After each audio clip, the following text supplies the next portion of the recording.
प्रेम शुक्ला जी, देखिए इसको लेकर भी सवाल उठते हैं। महाराष्ट्र में विपक्षी पार्टियां कह रहे हैं कि गलत नाम उस पर डाले गए, यहां पर एसआईआर करिए, जी लेकिन चुनाव आयोग जी कहता है कि वहां पर तो लोकल बॉडीज के चुनाव है, इसके लिए हम नहीं करा सकते। लेकिन वही बात जी बिहार में 3 महीने के भीतर कराया गया। जुलाई महीने में प्रक्रिया शुरू हो गई, चुनाव के जी कुछ ही दिन पहले वो प्रक्रिया खत्म की गई। तो ये भी तो कहीं ना कहीं जी सवाल उठता रहेगा ना, जो कांग्रेस को सवाल पूछ रहे वही सवाल आपको भी रहता है। देखिए, सवाल उठाने का हर किसी को अधिकार है और जवाब देने का दायित्व तो निर्वाचन आयोग का है। तो निर्वाचन आयोग की तरफ से हम्म, उत्तर तो नहीं दे सकता, किंतु सर आप भली भांति जानते हैं साहिल भाई कि महाराष्ट्र में स्थानीय निकाय के चुनाव 31 जनवरी से पहले कराने का निर्देश सर्वोच्च न्यायालय दे चुका है। यानी वहां पर स्थानीय निकाय के चुनाव की प्रक्रिया प्रारंभ हो चुकी है। ऐसे में स्थानीय निकाय के चुनाव को अगर विलंबित करना है तो सर्वोच्च न्यायालय की आज्ञा चाहिए। सर्वोच्च न्यायालय की आज्ञा के बिना संभव नहीं है। तो ये जो विपक्षी दल है, ये विपक्षी दल सर्वोच्च न्यायालय क्यों नहीं चले जाते? भाई पहले जो है कृपा करके महाराष्ट्र की सूची का शुद्धिकरण कर दीजिए, उसके बाद स्थानीय निकाय चुनाव। आप एक तरफ स्थानीय निकाय चुनाव तत्काल चाहते हैं, दूसरी तरफ कहते हैं कि प्रक्रिया भी प्रारंभ कर दे। तो दोनों चीजें साथ नहीं हो सकती, यही निर्वाचन आयोग कह रहा है। निर्वाचन आयोग को फिलहाल ठीक है। सुप्रीम कोर्ट द्वारा दिए गए निर्देश का अनुपालन करना है कि 31 जनवरी 2026 से पहले उसे जो है स्थानीय निकाय के चुनाव महाराष्ट्र में करवा देने हैं, तो उस काम में लगा हुआ है वो।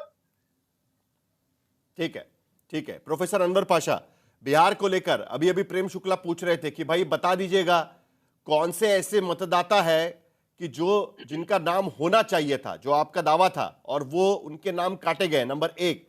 और अभी हम चुनाव प्रचार देख रहे हैं, वहां पर तो वोट चोरी का मुद्दा निकल ही नहीं रहा है। वो तो चुनाव के पहले तो सारी अधिकार यात्रा वगैरह निकाल ली। यानी आप संतुष्ट है ना, जो भी आपके पास वोटर लिस्ट है उससे आप संतुष्ट हो गए ना? साहिल जी, संतुष्टि का तो प्रश्न ही नहीं उठता है। आपको भले ही नहीं लग रहा हो आपको कि वहां एसआईआर कोई मुद्दा नहीं है। एसआईआर एक बहुत बड़ा मुद्दा रहा है और अभी भी है। वोटर्स राइट जो है वो संवैधानिक अधिकार है वोटर्स का, नागरिकों का। उसको छीनने की कोशिश हुई थी और जाहिर है कि उसके खिलाफ हम खड़े हुए, सुप्रीम कोर्ट तक गए, सड़कों पर भी उतरे और हमने उसको रोकने में काफी हद तक कामयाबी हासिल की। लेकिन पूर्णतः कामयाबी हमें नहीं मिली, क्योंकि इलेक्शन कमीशन का जो रवैया था, उसकी जो मंशा थी, और भारतीय जनता पार्टी के आदेश पर जिस तरह इलेक्शन कमीशन किसी भी चीज को सुनने को तैयार नहीं था, किसी सवाल का जवाब नहीं देने को तैयार था। आज तक बहुत सारे सवालों का जवाब नहीं हुआ। कितनी जांच कराई इलेक्शन कमीशन ने? जो अनियमितताएं थी उन पर कितनी जांच कराई, कितनी कितनी उनको दी गई? एफिडेविट्स जमा किए लोगों ने, बहुत सारे एप्लीकेशन जमा किए लोगों ने एफिडेविट कर दे करके। कितने पर जांच हुई? एक भी जांच नहीं हुई। और हमारे जो प्रेम शुक्ला जी बता रहे हैं, आप जाकर के बिहार में देखिए कि वहां पर एक बड़ी संख्या में ऐसे लोग हैं जो आज भी परेशान हैं, जो गए हैं यहाँ से प्रवासी छठ में, उनके पास वोटर्स राइट नहीं है। वो सब भी post to pillar to post जो घूम रहे हैं, चक्कर काट रहे हैं। वो भी निराश हैं कि उनको लेकिन अनवर वोटर राइट पाशा से जी, वंचित कर दिया गया। ये तो आंकड़े ये बड़े ऐसा इंटरेस्टिंग नहीं है। है। देखिए 7.89 करोड़ 7.89 करोड़ मतदाता थे एसआईआर के पहले बिहार के भीतर। आज की स्थिति में है 7.42 करोड़ मतदाता बिहार के भीतर। जो नाम कटे हैं उसमें यह भी हो सकता है ना कि 2003 के बाद कई सारे लोग मर चुके होंगे, कई लोगों का यहां से वहां इस बिहार से कहीं बाहर चले गए होंगे। और सबसे बड़ी इंटरेस्टिंग बात है कि चुनाव आयोग कह रहा है कि कोई भी शून्य उनके पास एप्लीकेशंस आए नाम डलवाने के लिए या ऑब्जेक्शन लेने के लिए। तो उसके ये बाद अब सरासर काहे का आपको क्या क्या प्रॉब्लम आपको क्या नजर आ रहा है? किसके नाम कटे? साहिल आप जी, किसको लेकर चिंतित है आज की स्थिति में? साहिल जी, ये इलेक्शन कमीशन का बुनियादी काम क्या है? इलेक्टर्स के नाम डालना, इलेक्टर्स के नाम डालना वोटर लिस्ट में। जो नए इलेक्टर्स हैं उनके नाम डालना, जो मर गए हैं उनके नाम को खारिज करना, जो 18 साल के हो गए हैं उनके नाम को डालना। तो सिर्फ मरे ही हैं लोग, पैदा भी नहीं हुए क्या इस बीच में? बढ़नी चाहिए थी ना, वोटर लिस्ट बढ़नी तो है चाहिए ना, थी। कितनी फॉर्म बड़ी नंबर है? 6 से कितनी 3 बड़ी है? करोड़ के करीब मतदाता उसमें ज्वाइन हुए। वो उनका भी 23 लाख मतदाता उसमें जुड़ चुके हैं फॉर्म नंबर वहां 6 भी भर के। फॉर्म धांधली नंबर है, 6 जो आमतौर पर वहां भी पहले धांधली है। पहले पहले पहले जो वोट। हाँ, उसमें जो आप कह रहे हैं ना कि एप्लीकेशंस, उसमें फॉर्म 6 भरने वाले जब लोग कंप्लेन लेकर जाते थे इलेक्शन कमीशन के पास कि हमारा नाम काट दिया गया है, इसको डालिए, तो कहते थे कि फॉर्म 6 भरिए, आप फॉर्म 6 भर के जमा कीजिए, आप नए वोटर के तौर पर आपका नाम दर्ज होगा। तो ये जो कह रहे हैं ना कि एक वोटर भी ऐसा नहीं है जिसने कंप्लेन किया हो, लाखों वोटर्स ने फॉर्म 6 भर के जमा किए जिनके नाम कट गए थे उस लिस्ट में से। ये कहना सरासर गलत है। इलेक्शन कमीशन डेटा दे कि जिन लोगों के नाम कटे थे उन लोगों ने एप्लीकेशन कितने लोगों ने दी थी और कितने लोगों के नाम उसमें ऐड हुए हैं। वो सिर्फ नए नाम नहीं है, 18 वर्ष की उम्र को जो पार कर गए सिर्फ उनके नाम नहीं है, उन लोगों के नाम भी हैं। मेरे गांव में 50 ऐसे केसेस हैं जहां उनके नाम कटे थे। हम लोगों ने कहा कि आप जाइए इलेक्शन कमीशन को कंप्लेन कीजिए, उन्होंने कंप्लेन किया। वहां कहा यह गया कि आप फॉर्म 6 भरिए, फॉर्म 6 भर के जमा कीजिए, उसके बाद उनके नाम उसमें डाले गए। बड़ी संख्या में ऐसे लोगों के नाम तो डाले गए मुझे एक जिनके बात नाम नहीं काट समझ दिए में गए। आती कि जब बीएलएस वहां पर अपॉइंट किए जाते हैं पार्टी की तरफ से, ये आंकड़ा क्यों आता है? देखिए, एक तरफ तो आप ये आंकड़ा बता रहे, लेकिन दूसरी तरफ चुनाव आयोग कहता है कि शून्य एप्लीकेशन, कोई भी ऑब्जेक्शन नहीं, कोई भी देखिए, ये एप्लीकेशन नहीं आ रहा है कि भाई यहां पर इसका नाम ऐड करिएगा।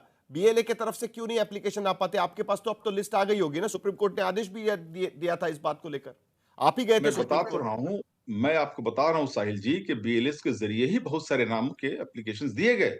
बहुत सारे वोटर जिनके नाम कट गए थे उनसे कहा गया फॉर्म 6 भरिए, हाँ। फॉर्म 6 भर के जिन्होंने जमा किया उनके नाम ऐड हो गए दोबारा।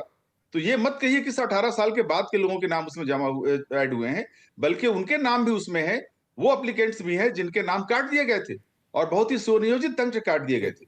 और इलेक्शन कमीशन उसका जवाब नहीं दे पाई आज तक और कहती है कि एक एप्लीकेशन नहीं आई है। वो पहले जांच तो कराए कि उसमें से कितने नाम ऐसे हैं जो कटे थे और दोबारा शामिल हो गए। इसका भी तो लेखा जोखा दे इलेक्शन कमीशन। मोहम्मद अमीन, मुझे मोहम्मद अमीन के पास जाना है इस बात को लेकर कि क्या आपको लगता है कि एसआईआर प्रक्रिया को लेकर जो सवाल उठे हैं उस बात को लेकर चुनाव आयोग को और भी स्पष्टता से लोगों के सामने आना चाहिए? मैं आपके पास आता हूं, लेकिन जरा एक बार मुझे टीएमसी के प्रवक्ता से पूछना है, स्वयं प्रकाश पुरोहित हमारे पास में, क्योंकि आज बंगाल को लेकर स्पेसिफिक सवाल पूछा गया था। 2 तारीख को आप बंगाल में वहां पर मोर्चा भी निकलने वाला है। आज चुनाव आयोग ने साफ शब्दों में कहा कि आपकी संवैधानिक जिम्मेदारी है कि आपको उन्हें लोग मुहैया कराने पड़ेंगे, जो बीएलओज होंगे वो मुहैया कराने पड़ेंगे। आपको याद दिलाया गया है आज की स्थिति में। क्या आप भी राज्य सरकार एसआईआर की प्रक्रिया में शामिल होने को लेकर रोकथाम करने की कोशिश करेगा, रोक टोक करने की कोशिश करेगा, या उसमें शामिल होंगे राज्य सरकार? एक वक्त पे टीएमसी की भी मांग थी कि एसआईआर होना चाहिए। जी साहिल जी, देखिए मैं एक बात बताना चाहता हूं कि हमें एसआईआर की प्रक्रिया का कोई विरोध नहीं है।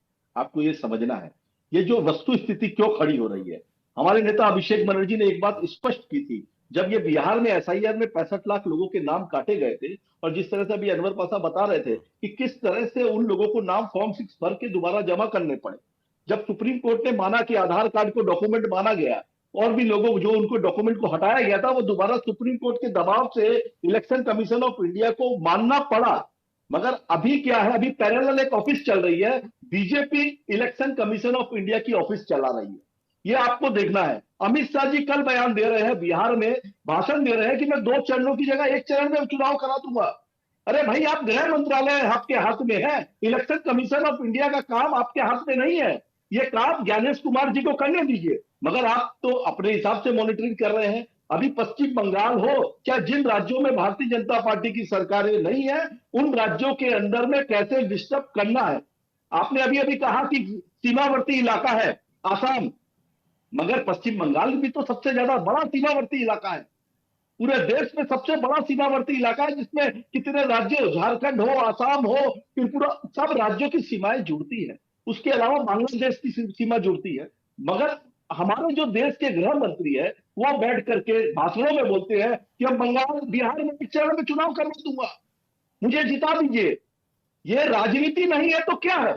आप देखिए, अभिषेक बनर्जी ने एक बात स्पष्ट की थी कि आप 2024 में जब आप जीत करके आए, उन्हीं लोगों ने वोट दिया, उन्हीं के वोटों से आपको 238 240 सीटें मिली और आप अभी सत्ता चला रहे हैं। आप अभी पूरे राज्य के, देश के अंदर में द्रौपदी मुर्मू जी के अंदर में आप दे दीजिए, आप राष्ट्रपति शासन लगा करके आप कराइए एफआईआर, पूरे राज्य में कराइए। 1 साल कोई चुनाव मत कराइए, कहीं चुनाव मत कराइए, हम आपके साथ सहमत है। मगर ये जो धमकी देना कि इस तरह से हम चुनी हुई राज्य सरकारों का, आज ही सुप्रीम कोर्ट का ऑर्डर आया, चुनी हुई राज्य सरकारों का पैसा रोकना, वहां पे इलेक्शन कमीशन की धौंस दिखाना, कभी सीबीआई ईडी का घर दिखाना, आपको जवाब देना है उसका। लेकिन स्वयं पुरोहित जी, ये बड़ा दिलचस्प है कि थोड़ा सा कंफ्यूजन नहीं होगा, क्योंकि देखिए 1 नवंबर को यहां पर मुंबई में सभी विरोधी दल मोर्चा निकाल लेंगे ये मांग करते हुए कि चुनाव से पहले एसआईआर की प्रक्रिया यहां पर की जाए, और 2 जी, तारीख यही को तो दोहराता है वहां पर भारतीय कोलकाता में जी, जी, जी, कोलकाता जी। में टीएमसी मोर्चा निकालेगी ये कहते हुए कि एसआईआर की प्रक्रिया मत करिए करके। नहीं ये मत तो करिए नहीं, दोनों अगर तरफ से किसी भी बात करना व्यक्ति हो गया का, ना। किसी भी जेन्युइन वोटर का वोट काटा गया, उसके लिए तृणमूल कांग्रेस के बहुत सी गरीबी है। गांव में जाइए, लोगों के पास में खाने की व्यवस्था नहीं है। 80 करोड़ लोग आज देश के अंदर में राशन 5 किलो लेकर के गुजारा कर रहे हैं। ऐसे ऐसे लोगों के पास में डॉक्यूमेंट, बूढ़े लोग हैं, बुजुर्ग लोग हैं, बीमार लोग हैं, उनको आप इस तरह से एक परेशानी में नहीं धकेल सकते हैं। एक एंजाइटी, एक घबराहट उन ठीक लोगों है। के मन में जो आप पैदा कर रहे हैं, ये ठीक नहीं है। वो भारत देश के संगीत रागी, नागरिक है और पूरा विश्व आपको देख रहा है। सरकारी पार्टी के, सरकार में शामिल पार्टी के स्टेटमेंट्स की वजह से विपक्ष कहीं ना कहीं सवालों के घेरे में डालने की कोशिश करता है चुनाव आयोग को। एक तरफ एसआईआर की मांग भी कर रहे हैं और दूसरी तरफ वो कह रहे हैं कि एसआईआर की प्रक्रिया भी ठीक तरीके से नहीं लगाई जाती। क्या यह दुविधा है इसके वजह से? घुसपैठियों की बात चुनाव प्रचार में बीजेपी की तरफ से की गई। क्या यह वजह है कि आज चुनाव आयोग ये नहीं कह पा रहा है कि कितने घुसपैठिए पकड़े गए और इसी की वजह से यह टसल दरअसल चल रहा है? अगर किसी ने कहा तो क्या वो गलत होगा? प्रोफेसर रागी।